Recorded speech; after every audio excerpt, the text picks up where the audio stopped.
Hi friends, আজকে চলে এসেছি একটা নতুন ভিডিও নিয়ে। আজকে আমি বানাবো ক্যারেট কেক। মানে ধরো যে এই গাজর থাকে আমাদের এখানে আজকে আমি বানাবো ক্যারেট কেক। তো আজকে কেকটা আমি তোমার নর্মালি বড় কেক বানাবো না, ছোট ছোট কাপ কেক বলো বা মাগ কেক বলো, যেটাই বলো সেরকম টাইপেরই বানানোর ইচ্ছা আছে। দেখা যাক কি হয়। ক্যারেট কেক বানানোর জন্য আমি প্রথমেই একটা ডিম নিয়ে নিয়েছি। তোমরা চাইলে দুটো ডিমও নিতে পারো, আমি এখানে একটা ডিম নিয়েছি। আবার উইথাউট ডিমও হয়, এগলেসও হয়, না হওয়ার কোনো কারণ নেই। একটা ডিম দিয়ে দেওয়ার পরে আমি এইরকম ছোট বাটির এক বাটি ময়দা নিয়ে নিয়েছি। ময়দাটা দিয়ে দিলাম এক বাটির মতো। তারপরে আমি এখানে কিছু ক্যারেট, কিছু লাল গাজর আমি এখানে গ্রাইন্ড করে নিয়েছি। তো সেই গাজরটা এখন দেবো না, একটু পরে দেবো। তার আগে আমি গাজরেরই একটা পেস্ট বানিয়ে নিয়েছি। দুধ দিয়ে আর গাজর দিয়ে একটু পেস্ট বানিয়েছি, সেই পেস্টটা আমি এখানে অ্যাড করে দেবো। আর এর গ্রাইন্ড করা গাজরটা একটু পরে অ্যাড করব। গাজরের পেস্টটা দিয়ে পরে ভালো করে ময়দা, গাজরের পেস্ট আর যে ডিমটা দেওয়া ছিল সেটাকে ভালো করে মিক্স করে নেবো। খুব ভালো করে মিক্স করা হয়ে গেছে। এবার যে গাজরটা কুচো করা ছিল সেটা আমি এর মধ্যে দিয়ে দিলাম। পরিমাণ মতো ব্রাউন সুগার আমি দিয়ে দিলাম। সেটা তোমাদের যতটা পরিমাণ সেই হিসেবে তোমরা সুগার দিতে পারো, হোয়াইট সুগারও দিতে পারো। আমি এখানে ব্রাউন সুগার দিলাম। আর তার সাথে আমি একটু দুধও ইউজ করলাম। এই পুরো একটা বাটির হাফ বাটির মতো আমি দুধ নিয়েছি। পুরো দুধটাই এখানে লেগে যাবে, বাট একেবারে পুরোটা দেবো না, যতটা মাখতে মাখতে যেরকম লাগবে সেই হিসেবে দেবো। আমি এখানে বেকিং পাউডার দিলাম। বেকিং পাউডার ওই হাফ চামচের মতো বেকিং পাউডার দিলাম। হাফ চামচও না, তার থেকেও কম। আর তারপরে আমি ইউজ করব বেকিং সোডা। দুটোর পরিমাণ সেম হতে হবে, সেটাই আমি দিয়েছি। তারপরে আমি এখানে কোকোয়া পাউডার দিয়ে দিলাম। সেটা তোমরা না দিতেও পারো, বেকিং সোডা আর বেকিং পাউডারটা কম্পালসারি, বাট এটা কম্পালসারি না। আমি একটু চকলেটের ফ্লেভারটা আনতে চাইছি, তো সেই জন্য আমি এটা দিয়েছি। তারপরে একদম সামান্য একটু সাদা তেল দিলাম। তোমরা চাইলে সাদা তেল আরও বেশি দিতে পারো, তাহলে জিনিসটা আরও বেশি ফ্লাপি টাইপের হবে। আমি অতটা তেল ইউজ করি না, একদম কম সাদা তেল আমি দিলাম। ওই বড় চামচের এক চামচ মতো বলতে পারো আমি এখানে ইউজ করলাম। আর ভালো করে এটাকেও মিক্স করে নেবো। এবারে আমি এটাকে খুব ভালোভাবে মিক্স করে নিলাম। চামচের সাহায্যে এত ভালো মিক্স হবে না, তাই আমি হাতের সাহায্যে খুব ভালোভাবে এটাকে মিক্স করেছি। যত ভালোভাবে এটাকে মিক্স করবে তত জিনিসটা সফট হবে আর ফ্লাপি হবে। এরপরে আজকে তো আমি বললামই, আমি আজকে মগ বা কাপ কেক যাই বলো সেরকম, তো আমার কাছে এরকম ছোট ছোট কাপ আছে। সেই কাপের মধ্যেই আজকে আমি কেকটা বানাবো। কোনো বড় বাটিতে বা বড় শেপের কেক বানাবো না, ছোট ছোট কেক বানাবো। দেখা যাক কেমন আসে শেপটা। ফার্স্ট টাইম বানাচ্ছি আমি এটা।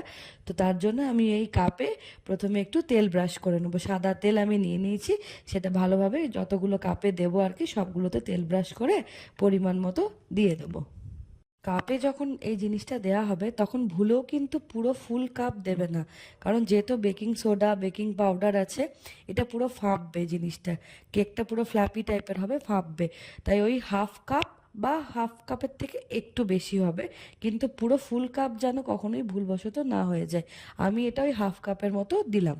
একটা কাপ, ছোট কাপের হাফ কাপ দিলাম, তো বাকিটা ফ্লাপি হওয়ার জন্য জায়গাটা আমি ছেড়ে রাখলাম।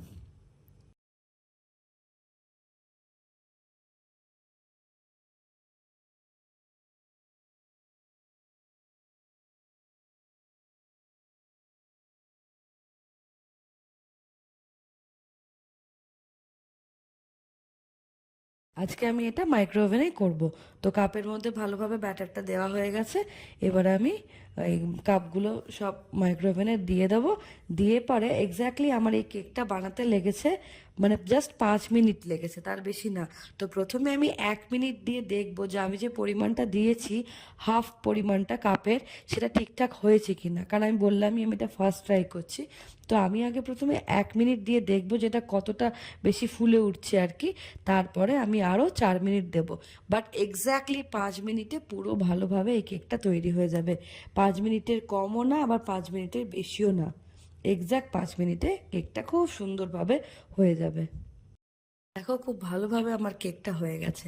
এক্স্যাক্ট 5 মিনিটে, খুব কম সময়ে, খুব কম জিনিসে সুন্দর একটা কেক হয়ে গেছে। দেখো খুব ভালোভাবে আমার কেকটা হয়ে গেছে। এক্স্যাক্ট 5 মিনিটে, খুব কম সময়ে, খুব কম জিনিসে সুন্দর একটা কেক হয়ে গেছে। ওই ক্যারেট কেকের জন্য আজকে আমি ইউজ করেছি রেড যে ক্যারেটটা হয়, আমাদের এখানে অরেঞ্জ রেড দুটোই পাওয়া যায়। অরেঞ্জটা একটু বেশি পাওয়া যায়, রেডটা খুবই কম পাওয়া যায়। তো বাট কখনো কখনো পাওয়া যায়, তো ভালোভাবে পেয়েছি।